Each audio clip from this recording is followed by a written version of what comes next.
அனைவருக்கும் அன்பான வணக்கம். நாளைக்கு தமிழ்நாடு சட்டமன்றத்திற்கான தேர்தல் நடைபெறுது. அந்த தேர்தல் களத்தில் யாருக்கெல்லாம் ஓட்டு உரிமை இருக்கோ அவங்கெல்லாம் மறக்காமல் போயிட்டு தங்களுடைய ஜனநாயக கடமையை மறக்காமல் நீங்கள் ஆற்றணும். ஏன்னு கேட்டிங்கன்னா, நம்முடைய ஜனநாயகத்தில் இருக்கக்கூடிய மிக உச்சபட்ச அதிகாரம் ஒரு குடிமகனுக்கு எதுன்னு கேட்டிங்கன்னா, அந்த வாக்களிக்கிற அதிகாரம் அப்படின்னு தான் நம்ம சொல்லணும்.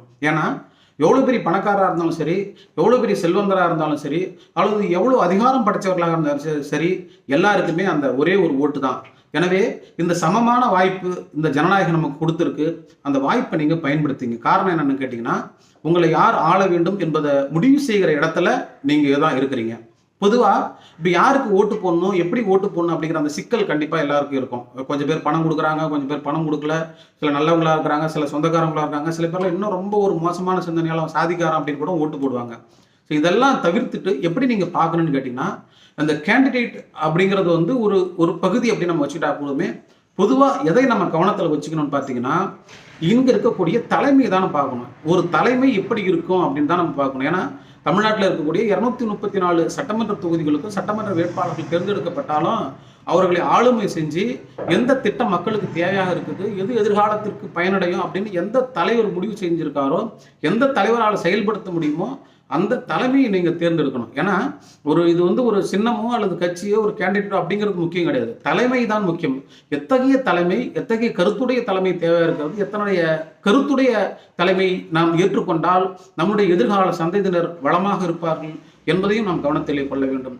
நிகழ்காலத்தில் இருக்கக்கூடிய சிக்கல்களை எல்லாம் புரிந்து கொண்டு மக்களுக்கு எதை தேவை என்று ஒரு தலைமை முடிவு செய்திருக்கும்.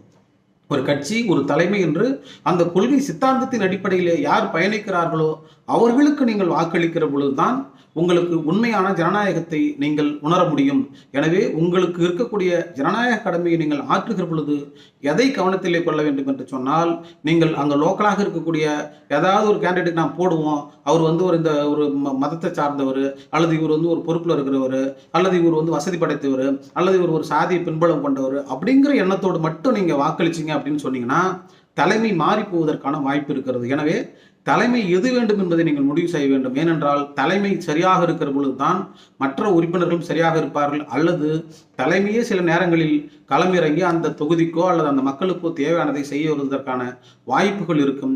எனவே உங்களுடைய வாக்கை நீங்கள் பயன்படுத்துகிற பொழுது எந்த தலைமை சரியாக இருக்கும் என்பதை உணர்ந்து அதற்கேற்றவாறு உங்களுடைய வாக்கை கட்டாயமாக நீங்கள் செலுத்துங்கள். உங்களுடைய ஜனநாயக கடமை ஆற்றுங்கள். உங்களுக்கு இருக்கக்கூடிய உச்சபட்ச அதிகாரத்தை நீங்கள் பயன்படுத்திக் கொள்ளுங்கள். எனவே அனைவரும் வாக்களிப்போம்.